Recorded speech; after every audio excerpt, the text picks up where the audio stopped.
Welcome everybody. Today is Happy Monday. Yeah. My name is Lisa. Welcome to Pressure Crisp. Today we're going to be building upon that quick 4-minute horrendous video that I put out this past Sunday. We're going to make some paninis today in the new Ninja Foodi Griddle Grill. We prefer that name, or I'm going to refer to it as the NFGG. Quicker, easier, shorter, so much better. We're going to be playing and making some panini, but today I'm just going to focus on, because I know I have, because I'm looking at the time, because I have to go to work, unfortunately.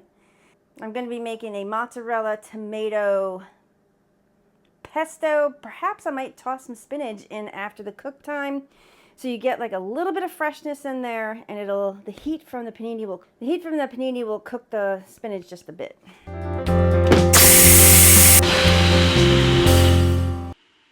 So what I think is the most important thing is to get this thing heated. Start preheating before you do anything else. Well, make sure you have everything in the house that you need.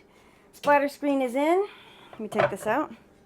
You're going to make sure the bottom grate is in, and you're going to put the griddle right on here.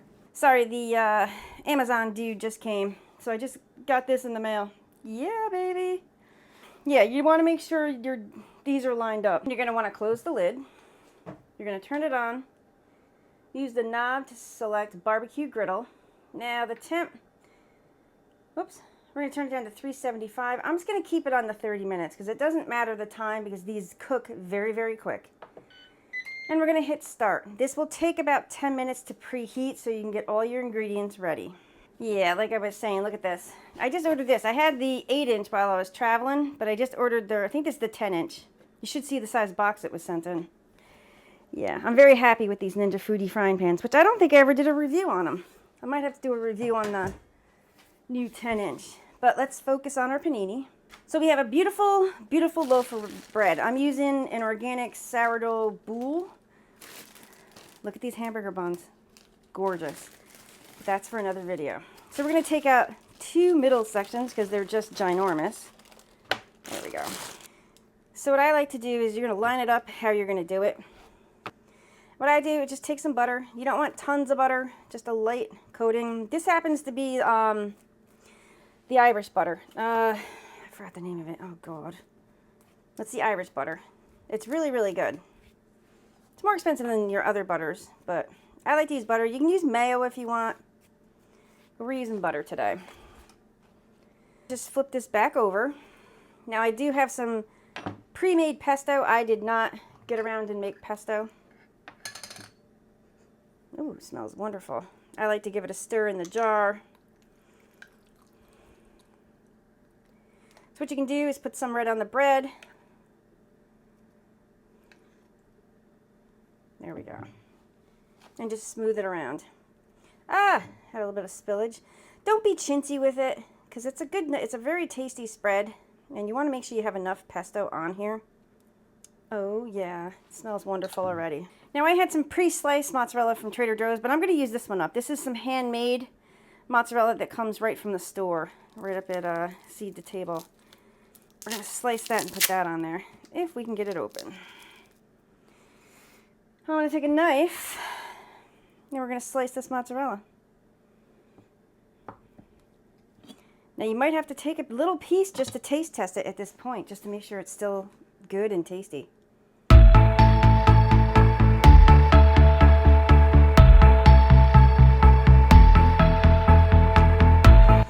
So we're also going to do some fresh tomatoes.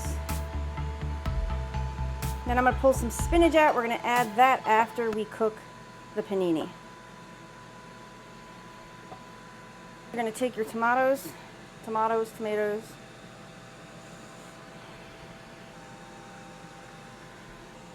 going to add a little bit of black pepper. And just a bit of salt, not much. You're going to take that mozzarella and put that one right there. And this is the beginnings of a beautiful, beautiful panini. Now you can go ahead and add more pesto to this side if you want, which I might end up doing, just so we have enough pesto. I won't put it on as heavy as on the other side, but just do a light coating. Now, we just have to be patient and wait for that to preheat, which is almost done. I can see from over here. Might as well show you this. See these lines, just like on the other grills. So I know it's getting done. See, it says add food. So we got to get ready here. Once again, I don't have a proper flipper yet. I'm working on that. Raise this up. Gonna take this out, use your pot holders, put it off. I have a stove where I can put it on. Just use whatever you can put that hot on there. We're gonna take this, put it right here. Oh yeah. And I'm gonna take this, put it on top and just press down just a bit. I'm not gonna press down as much as I did the other day. I'm going to put that right there. Once again, please be careful. If you're not comfortable doing this, do not do this at home. This is what I'm doing. Go ahead and see how it comes forward. Oh, that smells fantastic. All right, let me check this out for a second. See what it looks like. All right. Ah! Okay. We're going to let that, it's just going to come forward. Go ahead and close it. Having a little bit more difficulty today. You know what we might end up doing? Let's turn it around. Now it still comes forward a bit. So what we're going to do is we're going to push that back.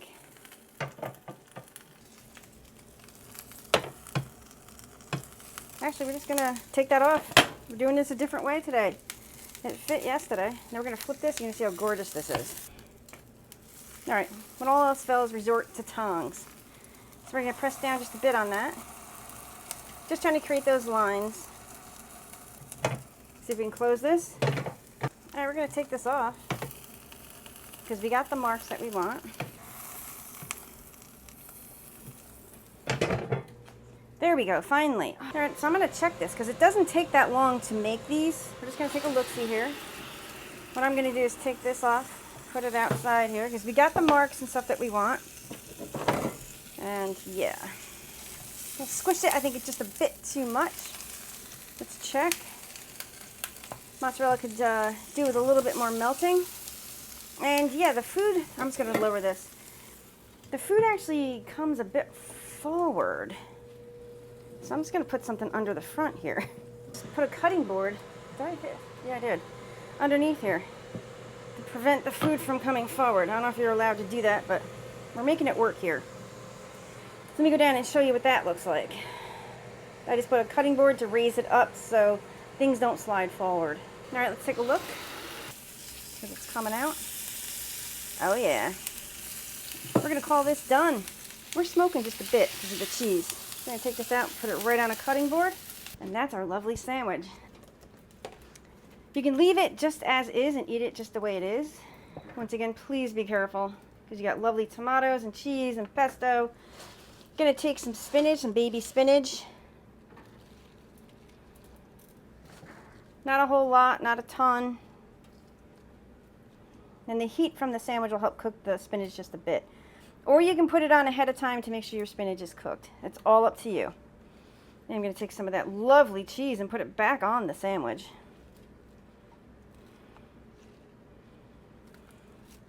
Whoops. And that's it right there. So I'm going to take a nice sharp knife.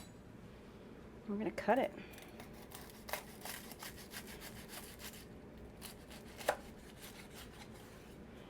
Beautiful. And this is your lovely panini sandwich. We're going to let this cool, but look at that. Yeah. Gorgeous. Time for the taste test, and this is going to be a bit messy, so look at this. Oh yeah.